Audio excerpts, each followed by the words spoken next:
Look at this. We are told this is a biological machine, a wet computer. We are told that you, your thoughts, your memories, your deepest feelings are just electrical signals zipping across 86 billion neurons. But there is a problem, a massive one. If the brain is just a computer, how does it produce the feeling of being alive? A calculator doesn't feel happy when it adds 2 plus 2. A thermostat doesn't know it's hot. This is the hard problem of consciousness. And many physicists now believe that biology alone can't solve it. They think the answer lies in the weirdest, smallest, most chaotic layer of the universe. Today, we aren't just looking at biology. We are diving into a controversial theory that suggests your brain isn't computing. It's vibrating with the fabric of the universe itself. To understand this, we have to shrink down, way past the neuron, meet the microtubule. Standard neuroscience says these are just structural supports, like the steel beams in a skyscraper. But Sir Roger Penrose and Stuart Hameroff suggest these beams are actually the computer chips. Their theory, called Orch-OR, proposes that inside these tubes, tiny proteins called tubulins act as qubits. Unlike a computer bit that is either a 0 or a 1, a qubit can be both at the same time. This is superposition. Imagine holding a coin. In the classical world, it's heads or tails. In the quantum world, the coin is spinning eternally in the air. It is heads and tails simultaneously until you catch it. Penrose argues that your moments of thought are these spinning coins finally landing. Every time that quantum state collapses, snap, a moment of consciousness occurs. Now, critics have always hated this theory. They say the brain is too warm and wet. Quantum states are fragile. Heat destroys them instantly. It's like trying to build an ice sculpture inside a sauna. Physicist Matthew Fisher didn't just look for quantum processing, he looked for a hiding spot, a place where the brain could protect these fragile states. Fisher identified the nucleus of the phosphorus atom. Why? Because it has a spin of 1/2. Don't worry about the physics jargon. Think of the phosphorus nucleus as a quantum vault. It is incredibly isolated.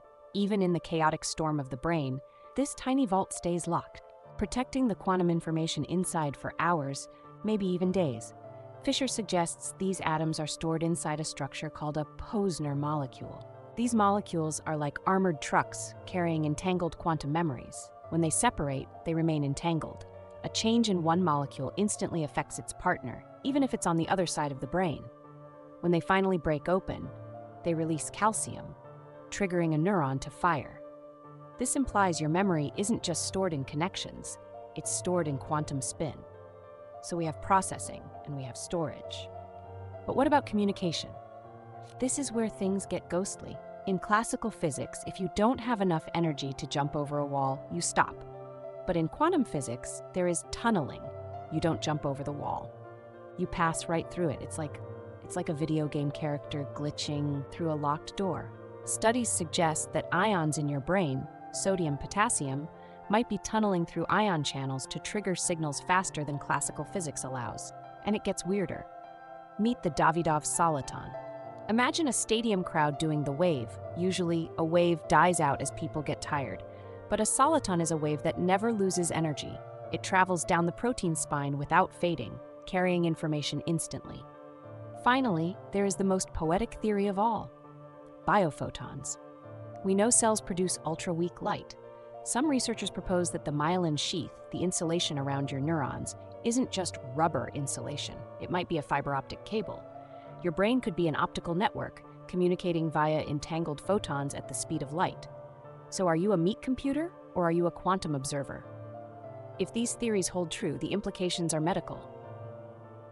Treating Alzheimer's by fixing quantum vibrations, but they are also philosophical. It suggests that the mind is not just a byproduct of the brain, it is a fundamental feature of the universe, playing a symphony on an instrument made of light, spin, and space-time. The research is young and the critics are loud, but the next time you have a brilliant idea out of nowhere, maybe you didn't compute it, maybe you just tuned in. Consider this. What if each thought resonates across the cosmos, echoing in the symphony of space-time? Imagine if our minds could untangle the universe's melodies, hints that go beyond scientific explanation into realms of pure experience.